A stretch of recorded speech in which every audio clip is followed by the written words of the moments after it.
How did the structureless Peter Obi get over 6 million votes in the presidential election?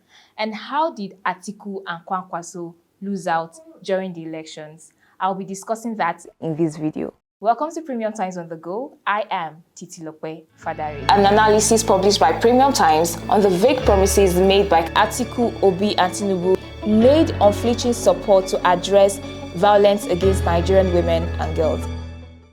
The presidential election was done and dusted on February 25, but it left several unanswered questions, like the high number of votes for Labour Party presidential candidate Peter Obi, who rode on a party without structure, and also the People's Democratic Party candidate Atiku Abubakar.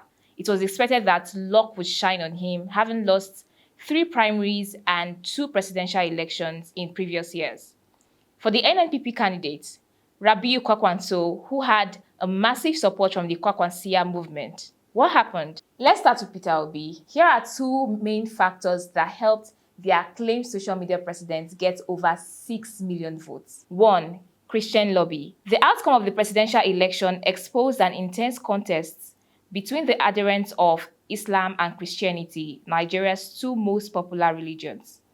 This was because the All Progressive Congress, the ruling party, had its presidential candidate and vice as Muslims. The smart thing Obi, a Christian, did was to exploit the anger of Christians and patronize churches to canvass for votes. It worked because many pastors campaigned for him and urged hundreds of thousands of their followers to vote for him. 2. We have the young Nigerians, who we also know as the obedience. The current president's administration has been criticized by the youths, who now seem to be more conscious about governance and politics after a massive NSAS protest against police brutality in 2020 that led to loss of lives of many Nigerians. Amidst these are widespread insecurity and the skyrocketing cost of living, which made many Nigerians prefer to leave the country for good. They call it japa.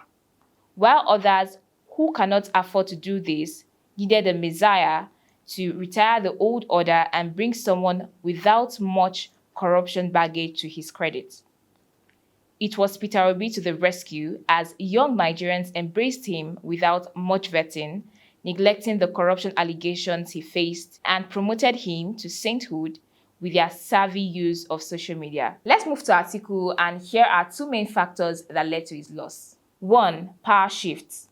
The outgoing President Muhammadu Buhari is from the north, and it was therefore expected by many, based on convention, that presidential power should shift back to the south in the interest of fairness, justice, and national cohesion. 2.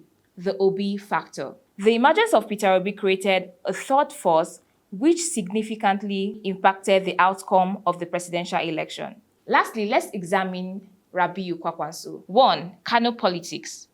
From his campaign, it was as though he was not really interested in the presidential race, but more focused on establishing his place in Kano state politics. That is why some people are of the view that he was more of a state champion than a federal champion. 2. No national spread. He neither had a national spread of support nor the resources for it. Was there something you think Peter Obi, Atiku, or Rabiu Kwankwaso would have done more to clinch the presidential seat? Let's know in the comment section. This is Premium Times on the Go. I am Titilope Fadari.